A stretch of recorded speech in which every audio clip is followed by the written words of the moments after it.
Dear students,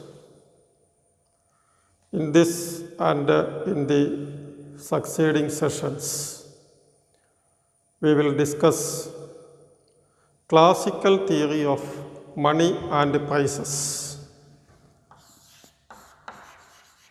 quantity theory of money.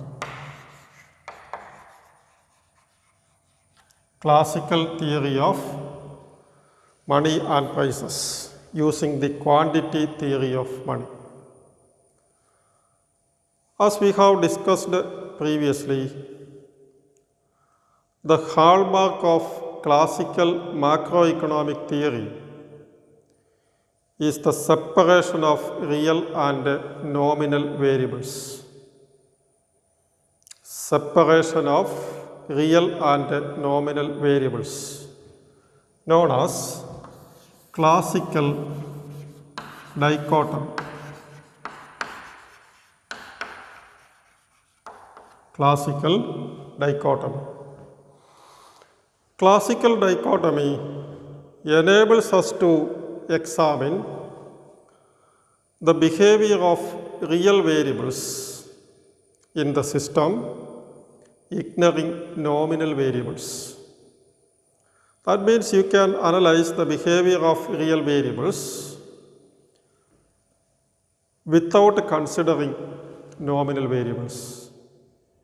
As we have discussed in the classical theory of employment and output determination, quantity of money is irrelevant for the determination of the value of real variables like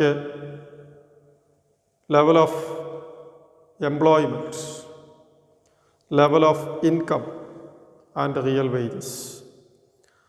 And this, it means that money cannot affect the value of any of these real variables. And this proposition is known as neutrality of money. This proposition is known as neutrality of money. So, long run neutrality of money is a crucial property of classical model. Now, with the output level established, once real wage and employment is determined in the labor market that we have discussed, that is, in the labor market, level of employment and real wage is determined. Together with the production function determines the level of output. Together with this, the loanable fund doctrine, ensuring that aggregate supply is always equal to aggregate demand. We will study this loanable fund doctrine later. Loanable fund theory ensures that whatever is produced is automatically demanded. So, this aggregate supply is always at the equilibrium level. So, when we ensure that whatever production is determined by the condition in the labor market and production function, and the resulting supply is automatically demanded, that is, there is equilibrium in the real market. The question that remains is how to determine nominal variables in the classical system. Nominal variables. How to determine nominal variables in the classical system. So, to complete the classical system, we consider its concept of aggregate demand. Its concept of aggregate demands, which allows the system to determine aggregate price level. So, to determine aggregate price level, we have to consider the aggregate demand as it is considered in the classical model.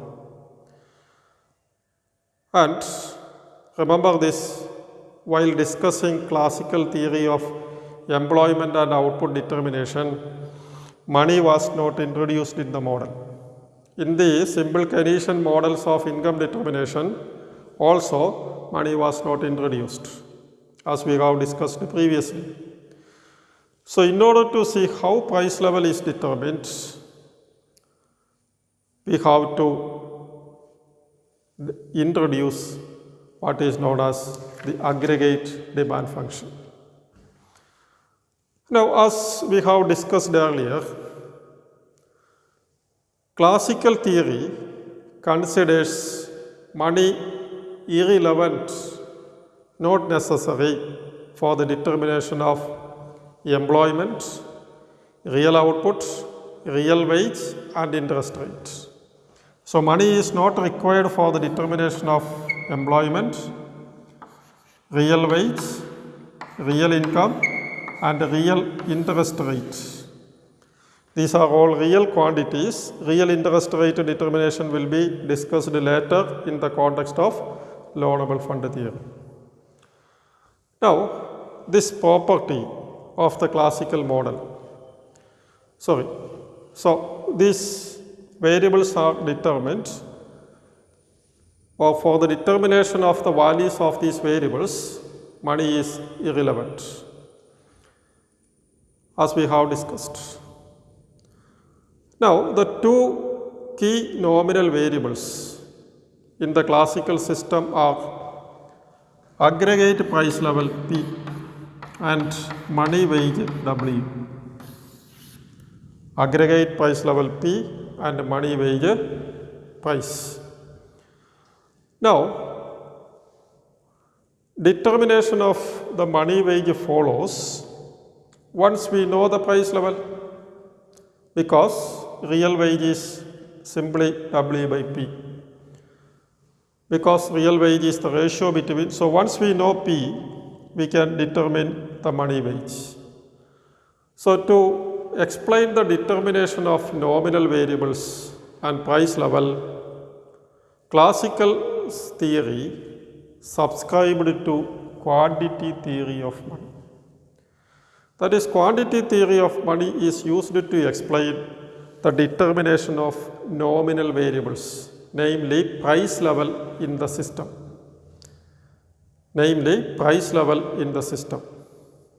Now, in the classical theory, quantity of money determines aggregate demand, which in turn determines price level. Aggregate demand is determined by quantity of money, which in turn determines the price level.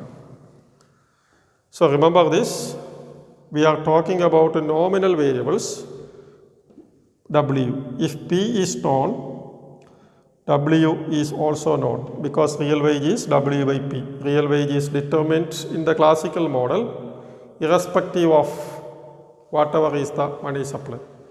So, we explain how price level is determined, and price level is determined if we introduce aggregate demand, which is determined by the supply of money.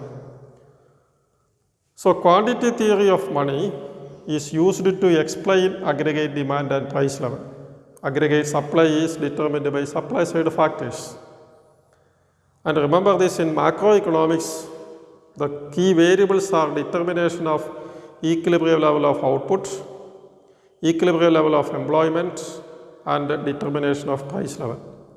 So, in the classical model, determination of the equilibrium level of employment and output is considered.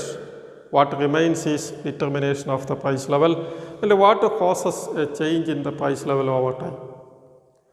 Now, classical economists used the quantity theory of money to explain price level in the system. And quantity theory has two versions. One is the equation of exchange. The equation of exchange introduced by Fisher. The second one is Cambridge cash balance approach. Second version is Cambridge cash balance approach introduced by Marshall and Pigou. Marshall and Pigou. And we will see these two versions separately in the subsequent classes.